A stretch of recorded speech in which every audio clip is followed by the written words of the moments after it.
উত্তর বাংলাদেশে এ পর্যায়ে বক্তব্য রাখছেন ইসলামী শিশু চট্টগ্রামের বিপ্লবী সেক্রেটারি জেনারেল ছাত্র নেতা জয়ীবুল ইসলাম। আসসালামু আলাইকুম রহমতুল্লাহি ওয়া বারাকাতুহু। লড়াই শুরু হয়েছে। আমরা আজকে আমাদেরকে চ্যালেঞ্জ দিচ্ছে। আজকে ইসলামী শাসনতন্ত্র ছাত্র আন্দোলনের পক্ষ থেকে আমরা বামদের সকল চ্যালেঞ্জ গ্রহণ করলাম। আগামীকালকে তারা তাদের দেখে কর্মসূচি দিয়েছে। আমরাও যেখানে বারবার তাদেরকে মাঠে নামবে সেখানেও সাংগঠনিকভাবে তাদেরকে প্রচারণা আন্দোলন সংগ্রাম কাকে বলে, কত প্রকার কি কি আমরা ইনশাআল্লাহ দেখিয়ে দেব। যুদ্ধ শুরু হয়েছে, এ লড়াই আমাদেরকে জিততে হবে।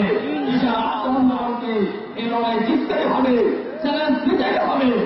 সংগ্রামে উপস্থিতি আমরা লক্ষ্য করলাম, আমরা প্রোগ্রামের জন্য কথা বললে অনুমতি পত্র আসে। গত রাতে বামরাতে নেমেছে, ছাত্র ইউনিয়ন সমাজে নেমেছে, তারা কি অনুমতি দিয়েছে? আমরা লক্ষ্য করেছি পুলিশ একদিকে তাদেরকে রাস্তা থেকে নিয়ে একদিকে দেয়, আরেকদিকে তাদেরকে ছেড়ে দিচ্ছে। তাহলে এটা এই দ্বিমুখী আচরণ কেন হবে? আজকে আমরা লক্ষ্য করছি তারা সুপ্রিম কোর্টের গেট বাকিয়ে তারা সেখানে ঢোকার চেষ্টা করে।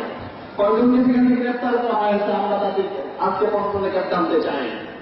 আজকে এই যে মন্দির সহ তারা যেভাবে কতগুলো আচরণ করছে, এদেরকে গ্রেপ্তার করে দৃষ্টান্তমূলক শাস্তি দিতে হবে। সংগ্রামে উপস্থিতি মূর্তি অপসারণ করা হয়েছে, আমরা ধন্যবাদ জানাচ্ছি, কিন্তু মূর্তি অন্য কোথাও প্রতিস্থাপন করার সুযোগ নেই। এই মূর্তির জায়গা হল বুড়িগঙ্গা, এই মূর্তির জায়গায় ঢাকা শহরে নয়, এই মূর্তির জায়গা হল বুড়িগঙ্গা। এটাকে ছুয়াতে হবে। সংগ্রামে উপস্থিতি মতামত কেন্দ্রীয় সভাপতি বক্তব্য দিবেন, কর্মসূচি ঘোষণা করবেন। যে কর্মসূচি ঘোষণা করবেন আমরা সর্বোচ্চ দিয়ে ছাত্র আন্দোলনের পক্ষ থেকে ছাত্র জনতাকে নিয়ে সেই কর্মসূচি আমরা সর্বোচ্চ পালন করবো। সবাইকে ধন্যবাদ। আসসালামু আলাইকুম।